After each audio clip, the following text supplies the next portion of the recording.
जय श्री राम। दोस्तों, आप सबका उन्नति एस्ट्रो वाला के यूट्यूब चैनल पर स्वागत है। यह वीडियो सिर्फ और सिर्फ जो भृगुनंदी नाड़ी, वैदिक एस्ट्रोलॉजी या न्यूमरोलॉजी सीख रहे हैं उन सबके लिए है। यहाँ पर किसी व्यक्ति विशेष से रिलेटेड कोई भी कमेंट नहीं किया जाएगा। तो दोस्तों, जैसा कि आप देख रहे हैं, इस वीडियो का जो टॉपिक है या शीर्षक है वो लिखा हुआ है ट्रांसफॉर्मेशन पीरियड। तो पहले, क्योंकि वैदिक एस्ट्रोलॉजी सर्वोपरि मैं मानता हूँ, और वैदिक एस्ट्रोलॉजी में जब जातक का जुपिटर का पीरियड यानी जुपिटर की महादशा चलती है, उस पीरियड में, उस महादशा में बेसिकली जब जुपिटर राहु का पीरियड आता है तो जातक के लिए एक ट्रांसफॉर्मेटिव पीरियड लेके आता है, एक ट्रांसफॉर्मेशन लेके आता है। अब उसकी एनर्जी जैसी होगी वैसा उसका ट्रांसफॉर्मेशन लेके आएगा। इस जातक की जो ये चार्ट में फोटो आप देख पा रहे हैं, इस जातक की भी 15 यानी 21/10/2023 से 21/10/2023 से 15/3/2026 के बीच में जुपिटर में राहु की महादशा चल रही है। और इस पीरियड के अंदर यानी 21/10/2021-23 से लेके 15/3/2026 के बीच में कुछ ट्रांसफॉर्मेशन होगी। जैसी जातक की एनर्जी होगी वैसी ट्रांसफॉर्मेशन होनी है। तो आप उसी से कोरिलेट कर सकते हैं गुड या बैड, क्योंकि हर व्यक्ति में कोई ना कोई ईश्वर का रूप है और ईश्वर ने ही उसकी कोई ड्यूटी लगाई होगी, चाहे अच्छी हो चाहे बुरी हो। हाँ, वो अलग बात है कि वो अपने ड्यूटी को और अच्छा या और बुरा करता है, वो उसके अपने कर्मों के अनुसार वो चले। तो यहाँ पर अगर हम ये देखें, जब इनका जुपिटर राहु का पीरियड आया तो जुपिटर राहु की पीरियड में जब महादशा चली, तो जुपिटर क्योंकि जो लॉर्ड बनता है वो इनके चार्ट में 8th हाउस और 12th हाउस का बनता है। सॉरी, 8th हाउस और 11th हाउस का बैठता है, बनता है।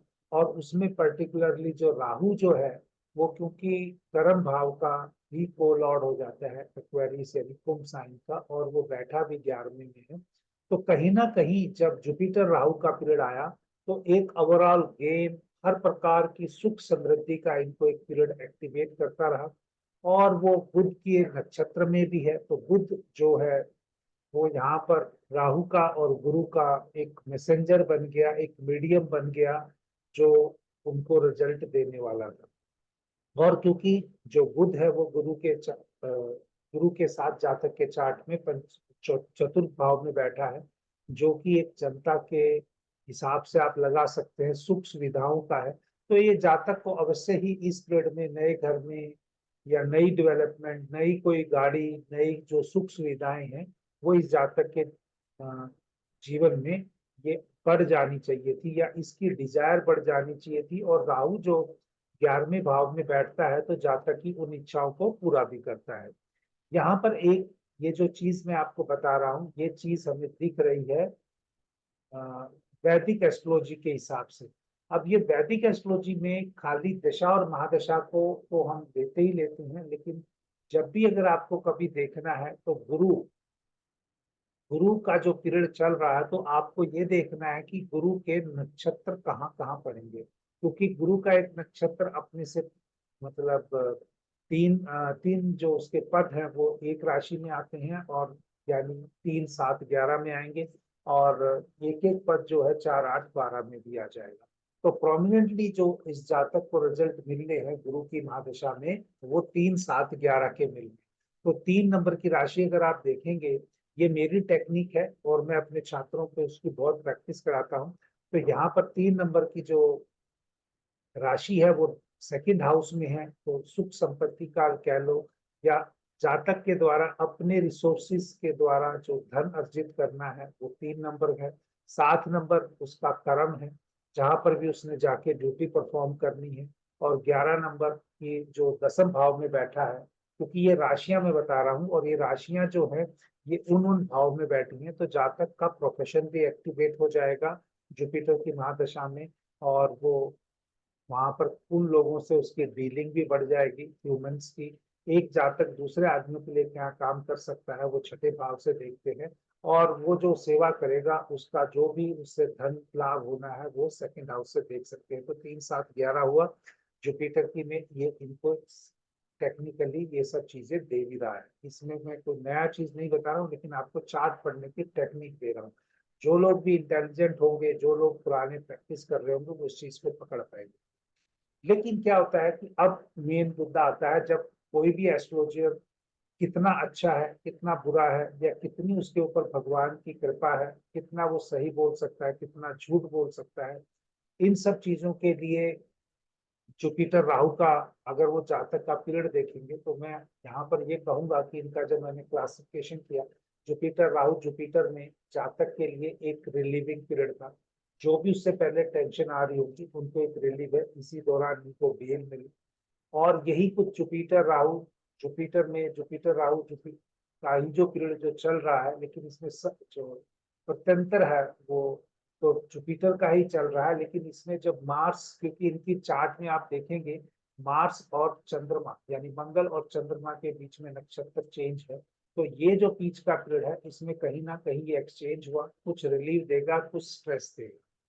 लेकिन जैसे ही इनका जुपिटर राहु में सैटर्न का पीरियड एक्टिवेट होगा, अंदाजन ये जून के महीने में होगा, तो इनके रियल जो स्ट्रगल है वो, या जो इनकी रियल अगर ये पॉजिटिव एनर्जी रही है लाइफ में, तो वो रियल प्रोफेशन में ग्रोथ दिखाएगा। अगर जुपिटर राहु सैटर्न में अगर इनका कुछ नेगेटिव चीज हुआ है या कुछ इनकी नेगेटिव एनर्जी रही है, तो इनको वो डिफिकल्ट पीरियड भी दिखाएगा।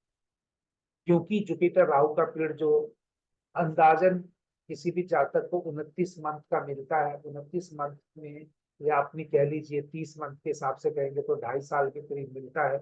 तो वो 2.5 साल में जैसी वो कर्म करता है, मैं हमेशा कहता हूँ जुपिटर राहु के पीरियड में व्यक्ति को बहुत ही धार्मिक होकर बहुत अच्छे से काम करना चाहिए, नहीं तो आगे सैटर्न की महादशा बहुत तंग करती है।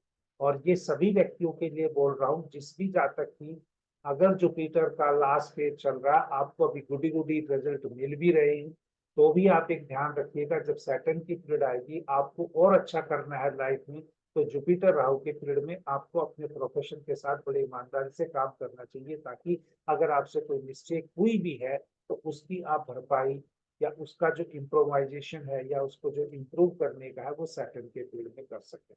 तो ये जातक के लिए मेरे को जो चार्ट एनालिसिस करने का जो एनालिसिस है, उसके हिसाब से अगर प्रेजेंट सिनेरियो में देखें, मैं इसमें कोई गुड और बैड कुछ नहीं कह रहा हूँ। गुड और बैड कह के मैंने अपने किसी भी जातक की एनर्जी पे कोई भी, क्योंकि जब मैंने उससे खुद क्वेश्चन नहीं पूछा, लेकिन मैं बाकी यूट्यूब के थ्रू सिखाता हूँ, या कुछ लोग चैनल्स से मेरे वीडियो देख के मुझसे फुल पेड कोर्स भी करते हैं, तो वहां उनके लिए ये पता चल जाए, इसलिए ये मैं वीडियो बना रहा हूँ। अब इसी चीज को अगर हम भृगुनंदी नाड़ी से देखें, भृगुनंदी नाड़ी का मेरा एक सिंपल सा कंसेप्ट है कि अगर किसी जातक के चार्ट में जुपिटर वीनस बैठा हुआ है, तो जुपिटर वीनस उस जातक को बहुत अच्छा रिजल्ट भी देता है और बहुत बुरा भी रिजल्ट देता है। क्योंकि मैं मानता हूँ जुपिटर वीनस एक चार्ट में मिला है, तो कोई ना कोई ऐसी डिवाइन ब्लेसिंग है, चाहे पिछले जन्मों की है, चाहे माता पिता के द्वारा भगवान से आशीर्वाद उस जातक के लिए माना गया है। और मेरा ऐसा भी मानना है, जिसका जुपिटर वीनस चार्ट में हो, वो गुरु के आशीर्वाद से या भगवान के आशीर्वाद से उसके परिवार के लोग प्रार्थना करते हैं, तभी उस जातक का जन्म होता है। तो एक विशेष रूप से जो जन्म किसी जातक का होता है, वहां पर जुपिटर वीनस उसको चार्ट में कुंडली में इकट्ठा मिलता है। इसी के साथ मैंने त्रिकोण में ये भी देखा है कि अगर त्रिकोण का मतलब है जुपिटर और सैटर्न 159 में बैठे हों, तो जातक की लाइफ में प्रोफेशन को लेके, क्योंकि इनका अगर देखेंगे जुपिटर सैटर्न जो है कम डिग्री का है, जुपिटर जो है ज्यादा डिग्री का है, तो इनको चाहे प्रोफेशन में स्ट्रगल होंगी, चेंज होंगी, बदलाव होंगे। लेकिन क्योंकि अगर हम डिग्री वाइज जैसे भृगुनंदी नाड़ी में बताते हैं, तो सैटर्न जो रेट्रोगेट भी हो रहा है, तो उसमें कुछ वो जुपिटर से दूर भी जा रहा है।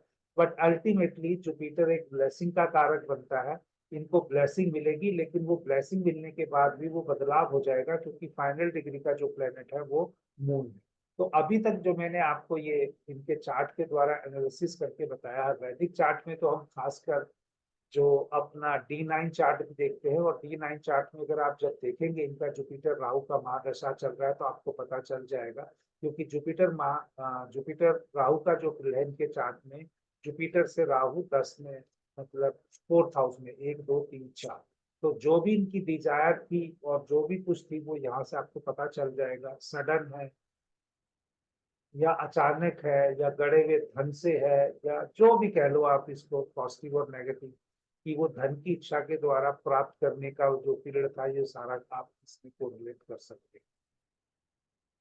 तो यही चीज आगे, अगर हम, मैंने भृगुनंदी नाड़ी से भी बता दिया, जुपिटर, क्योंकि चार्ट में सैटर्न, जुपिटर और मून का कॉम्बिनेशन है, तो सैटर्न प्लस मून यानी प्रोफेशन में बदलाव कंटिन्यूस है। और ये जो चीफ मिनिस्टर की चीज है, ये चीफ मिनिस्टर से आगे ये प्राइम मिनिस्टर तक के कैंडिडेट बनते हैं, या ये चीफ मिनिस्टर पे ही इनका कैरियर रुक जाता है, इसकी हम कोई बात नहीं करेंगे। ये जातक की खुद की एनर्जी के ऊपर है, जैसी वो एनर्जी यूज करेगा वैसे करेगा। दूसरा यहाँ जरूर ये कहना चाहूंगा, क्योंकि सैटर्न का जो इनका अभी जहाँ पे आप देख रहे हैं कि सैटर्न जो है वो रेट्रोगेट भी है, वो एक नंबर की राशि भी दे रहा है। तो सैटर्न अगर एक नंबर में है तो जातक अपने प्रोफेशन में सेनापति या हेड ऑफ डिपार्टमेंट बनता है, जो कि ये ऑलरेडी आपके नेता, आपके कन्वीनर, और आप ये कह सकते हैं दिल्ली के सीएम भी है। तो ये इनके चार्ट को बहुत प्रोमिनेंट करता है। और क्योंकि मार्स जो है वो एक्सचेंज भी कर रहा है, तो सैटर्न मार्स आके बैठेगा, तो प्रोफेशन में लड़ाई झगड़े भी इनके होते रहेंगे। या सैटर्न मून बैठेगा तो प्रोफेशन इनका बदलाव भी करेगा। लेकिन जो भी प्रोफेशन होगा वो सरकार से संबंधित होगा या मल्टीनेशनल से होगा, क्योंकि सूर्य बैठा है। सूर्य और मंगल की जब युति हो जाए तो जातक छोटे काम नहीं करते, वो छोटे काम उसको पसंद भी नहीं है। तो ये यहाँ पर आप भृगुनंदी नाड़ी का मेरा एक आइडिया आप समझ सकते हैं। और बाकी अगर आपको ये और डिटेल में इस तरह से किसी भी चीज को, चार्ट को एनालिसिस करते हुए अपने आप को प्रोटेक्ट करना है, तो हमारा 20 जून से कोर्स स्टार्ट हो रहा है, जिसमें प्रेडिक्टिव एस्ट्रोलॉजी का ऑनलाइन कोर्स है। और उसके अंदर मैं भृगुनंदी नाड़ी, वैदिक और न्यूमरोलॉजी से ऐसे ही कॉम्बिनेशन बेसिक टू एडवांस लगा के आपको परफेक्ट बनाने की कोशिश करूंगा। अगर जो भी हमारे साथ जुड़ना चाहे, जो अपनी प्रिडिक्शंस को रिफॉर्म करना चाहते हैं, एडवांस तरीके पे लेके जाना चाहते हैं, वो इस कोर्स को ज्वाइन कर सकते हैं। अब आते हैं न्यूमरोलॉजी के लिए। न्यूमरोलॉजी के लिए अगर आप देखेंगे, जिस भी जातक का 7 अगर कंडक्टर हो, 7 कंडक्टर होने का मतलब मैंने लाइफ में ये पाया है कि अगर 7 अकेला है तो जातक है जो ओवरऑल लाइफ में फर्स्ट फेज में तरक्की करता है। और 7 अगर आपका 2 डिजिट के कॉम्बिनेशन से आ रहा है, जैसे 1 6 से आ गया तो 7 आ गया, या अभी आप जैसे करेंगे तो 25 से आ गया तो 27 पे आ गया। तो 1 6 वाले में, या मान लीजिए सूर्य और आगे वापिस शुक्र का कॉम्बिनेशन बनता है, और सूर्य और शुक्र का कॉम्बिनेशन बनने से ये हमेशा ऐसा रिजल्ट दिखता है कि जातक जो भी कमाता है वो खर्च होता है, चाहे वो छीन के हो जाए या उसकी लग्जरी में हो जाए, या जो भी कह लो उसका, लेकिन वो स्टेटस को जरूर प्राप्त करता है सेक्युलर। तो यहाँ पर इनका चार्ट अगर आप न्यूमरोलॉजी में देखेंगे तो यहाँ पर इनके ओरिजिनली जो है, ये इमोशनल वाली क्वेश्चन तो बिल्कुल ही मिसिंग है 3 5 साल, क्योंकि ये ड्राइवर कंडक्टर और हुआ नंबर से आ रहे हैं, तो इसलिए इनके जो पूरे हो रहे हैं। तो emotionally he will pretend, he will try to show, but कहीं ना कहीं जब लोग इनसे डिटेल में बात करेंगे तो इनसे लोग जब बात कर लेंगे, जब तक इनसे बात नहीं करेंगे तब तक इमोशनली कनेक्ट इनसे करेंगे। लेकिन जैसे ही बात कर लेंगे तो पाएंगे कि भाई इनसे हमारा इमोशनल कनेक्ट वैसा नहीं। तो आप देखिएगा जो जो लोग इनके साथ रहे उनके, उनको इस चीज अच्छे से एहसास होगा कि जब तक इनसे बात नहीं की, जब तक इनके साथ मीटिंग नहीं की, तब तक बहुत अच्छे हैं। लेकिन जब एक बार बात की तो उनको सोचने पे विवश होना पड़ेगा। ये व्यक्ति की एनर्जी है, डेट ऑफ बर्थ से इसमें हम कुछ नहीं कर सकते। हाँ ये जरूर है, जब ये हमेशा नहीं रहेगा, ये तब होगा जब इनकी 7 नंबर की न्यूमरोलॉजी के हिसाब से, वैदिक न्यूमरोलॉजी की महादशा चलेगी 7 नंबर की। तो इनकी ये जो 7 नंबर की चली थी 2013 से 2020 में, तो जो जो लोग इनके नजदीक आएंगे 2013 से 2020 में, जो जो लोग इनके बीच में आएंगे, जब न्यूमरोलॉजी के लिए वैदिक न्यूमरोलॉजी की महादशा चली होगी, तब इन लोगों के वो अब इनके पास नहीं हुए, क्योंकि अभी वो 8 नंबर की महादशा चल रही है, तो वो नए लोग जुड़े होंगे। तो ये चीज यहाँ पर हम देख सकते हैं। परंतु जब जब इनकी ये 3 5 सॉरी 5 7 9 और 2 नंबर की महादशा वैदिक न्यूमरोलॉजी के हिसाब से आएगी। ये व्यक्ति अपनी मेहनत से आगे ग्रो जरूर करेगा। ये एक अलग टेक्निक है जो रीजनरेटिव नंबर्स की फॉरवर्ड और बैकवर्ड की मैं सिखाता हूँ प्रैक्टिकली पे। लेकिन इसका भी एक कंडीशन है कि भी जब वो महादशा के अंदर जब अंतरदशा आएगी, मैं फिर दोबारा कह रहा हूँ, ये वैदिक विंशोत्तरी दशा नहीं है, विंशोत्तरी दशा नहीं है, ये प्योर वैदिक न्यूमरोलॉजी की महादशा निकालने का, जो कि इसका साइकिल 45 ईयर्स का होता है। और जो लोग विंशोत्तरी करते हैं वो 120 साल की, अष्टोत्तरी करते हैं वो 108 साल की होती है। तो ये 45 ईयर्स के साइकिल के हिसाब से निकली गई है। और आप ये देखेंगे इनका मजबूत पक्ष जो है ये थॉट प्लेन है। चाहे यहाँ पे 4 नंबर मिसिंग है, लेकिन 883 होने की वजह से, क्योंकि ये 3 जो इनको मिल रहा है ये इनका कंडक्टर नंबर से मिल रहा है, तो इसी करके इनका थॉट प्लेन जो है और जो विल प्लेन है वो बहुत इंपॉर्टेंट है। और एक्शन प्लेन में भी आप देखोगे तो इस तरह से कोई ना कोई नंबर किसी ना किसी से जनरेट होके आ रहा है। तो एक्शन दूसरों से करवाना है क्योंकि दो हरे हैं, खुद नहीं करना है। लेकिन और ऐसे ही विल जो है वो किसी और की होगी, लेकिन इनके थॉट्स जो होंगे वो इनके होंगे कि मुझे ये अचीव करना है। उसके बाद एग्जीक्यूट करने वाला जो बैक हैंड में कौन कौन होगा, क्योंकि बॉडी किसी और की है और जो आप कह सकते हैं एडवाइस वो है किसी और की इनके में दिखती है। वो इसलिए मैं बोल रहा हूँ क्योंकि 9 और 7 का जो है वो बैलेंस नहीं है, क्योंकि 7 के पास मिसिंग है, वो सिर्फ आपको इनके ड्राइवर नंबर से आ रहा है। और इसी प्रकार से 11 और 7 जो ये है थॉट प्रोसेस है, या जो ये स्पिरिचुअलिटी है 311, हाँ ये जरूर थोड़ा सा लिटिगेशन और ये भी अनबैलेंस कर रहा है। तो आप समझ सकते हैं कि यहाँ पर क्यों अनबैलेंस कर रहा है। तो लिटिगेशन इन्होंने बहुत सारी की होगी, खुद भी की होंगी या खुद भी इन्वॉल्व रहेंगे डायरेक्टली। स्पिरिचुअलिटी का भी थोड़ा सा अनबैलेंस का एलिमेंट दिखता है, इसी प्रकार से मुझे थॉट प्रोसेस का दिखता है। लेकिन सिचुएशन में जो 9 और 7 की वजह से वो बैलेंस है, तो ये सिचुएशन को समझ के रिएक्ट करने की इनकी कैपेबिलिटी अच्छी है। हाँ, इनका जो अब चल रहा है कि 8 नंबर की जब महादशा है न्यूमरोलॉजिकली, ये 2000 से लेके 2020 से लेके 2028 से हो जाएगी।